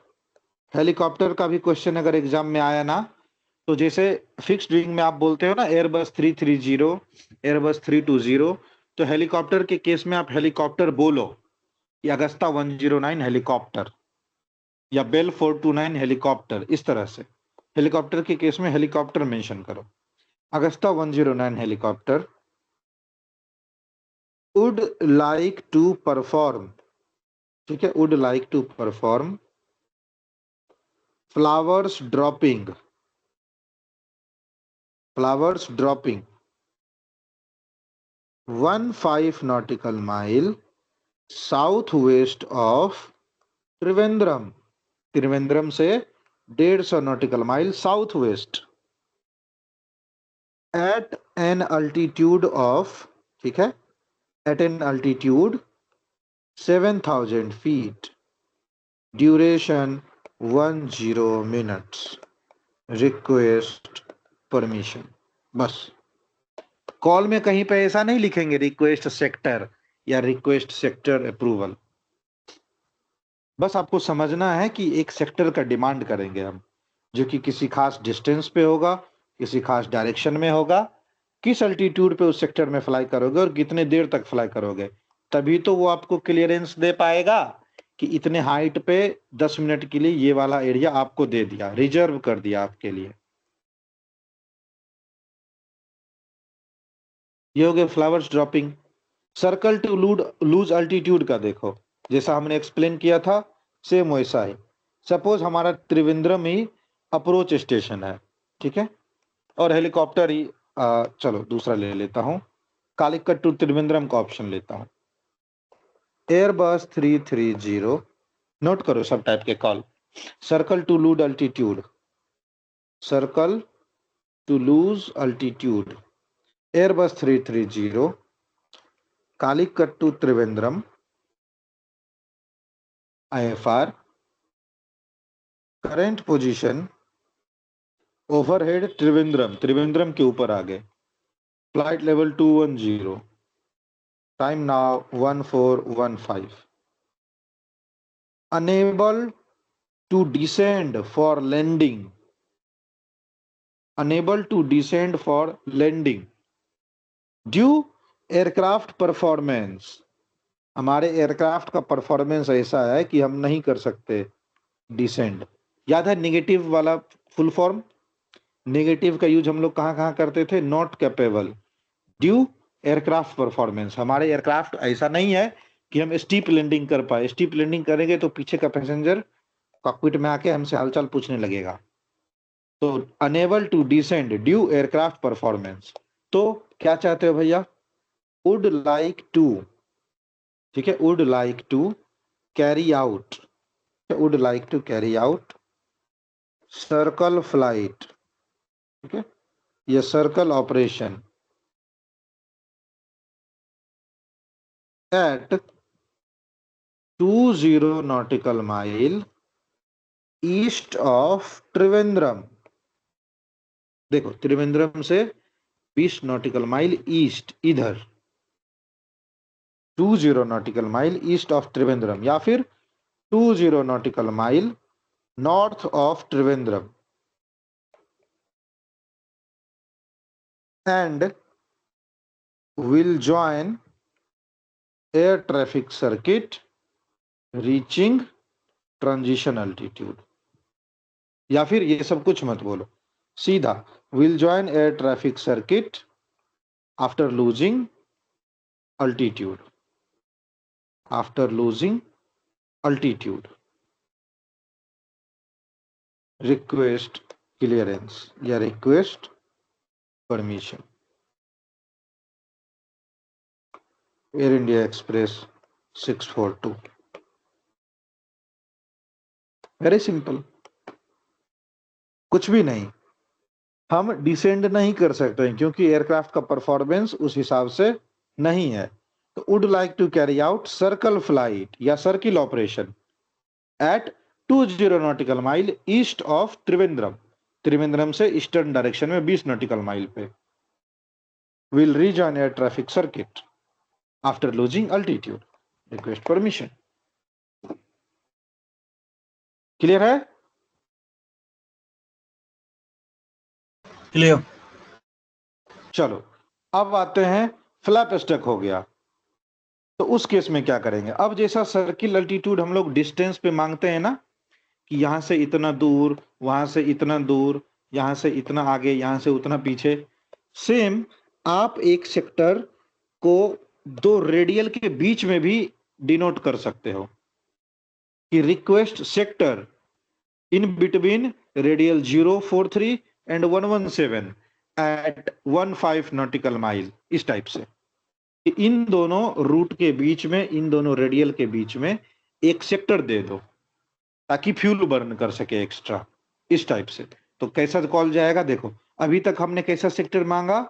Direction altitude, ठीक है, डायरेक्शन अल्टीट्यूड और डिस्टेंस बता के यहां से इतना दूर इस डायरेक्शन में, राइट। अभी हम मांगते हैं दो रेडियल के बीच में। सो how that will go, have a look. Trivandrum से ही टेक ऑफ करता हूं इस केस में। Trivandrum tower Air India express 642 departed runway 27 at 1015, flap stuck immediately after takeoff, correction, pan pan pan pan pan pan शुरू करेंगे, pan pan pan pan pan pan. Trivandrum tower Air India express 642 departed runway 27 at 1015, flap stuck immediately after takeoff, unable to retract them, unable to retract them,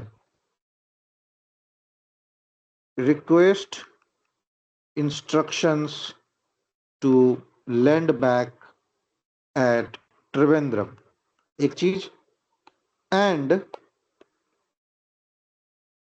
request sector, landing तो करेंगे ही, उससे पहले request sector in between radial 043 and 117 at a radius 15 nautical mile to burn excessive fuel. Air India express 642।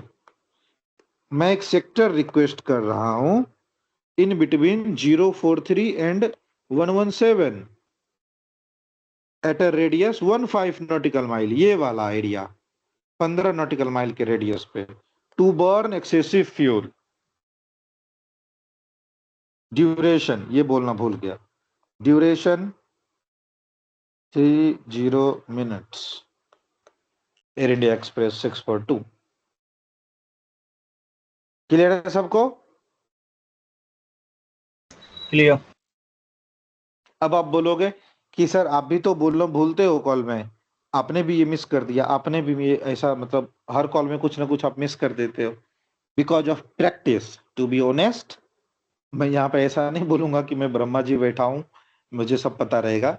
Because of practice, मैंने भी sector request का call अभी almost 1.5-2 महीने का गैप हो गया ना पढ़ाने का, पिछले उसमें पढ़ाया था, तो 2 महीने से मैंने भी सेक्टर रिपोर्ट का कॉल नहीं दिया, तो मेरे से भी कुछ मिस होगा, तो मैंने ये मिस कर दिया। बट आप स्टूडेंट हो, आपको एग्जाम देने जाना है, आप मिस नहीं कर सकते, ठीक है? तो प्रैक्टिस कम रहेगी तो एक आध पैरामीटर अप डाउन होगा ही। तो ये भी एक टाइप का सेक्टर रिक्वेस्ट कॉल है। अब फ्यूल जेटिशन, ठीक है, फ्यूल जेटिशन, हालांकि सिविलियन में ये अलाउ नहीं है, this is only for military purpose. Fuel जेटिशन, fuel burn करने के बदले फ्यूल डंप कर दो, ठीक है? फ्यूल बर्न करने के बदले फ्यूल डंप कर दो। उसमें एक ही क्वेश्चन है, क्या? 6000 फीट के नीचे, बस। तो उस केस में यहां पे हम लोग बोलेंगे request sector in between 043 and 117 at a radius of 15 nautical mile for fuel jettisoning, for fuel jettisoning, altitude mention करना है फ्यूल जेटिशन के केस में, altitude 5000 feet, duration 30 minutes, air India express 642।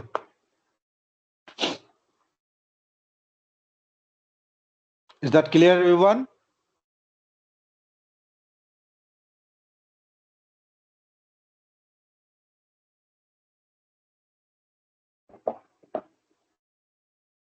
समझ में आया सबको सेक्टर रिक्वेस्ट का कॉल?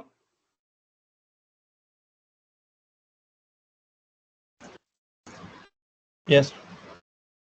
थोड़ा सा टफ जा रहा होगा, आई कैन बिलीव। टफ नहीं, डिफरेंट है, ठीक है? This is not tough, this is little different. तो आपको अगर प्रैक्टिस करनी है, एक बार फिर से क्वेश्चन को समझना है। ऑल कॉल्स, ठीक है, फ्रॉम पेज नंबर 25 ऑनवर्ड्स, सारे टाइप के कॉल अब आपको समझ में आएंगे। इस पूरे नोट्स में आपको जिस भी टाइप का कॉल देखने को मिले, जिस भी टाइप का समझो, आप वहां से प्रैक्टिस करो अब, ठीक है? You are free now to practice all type of call.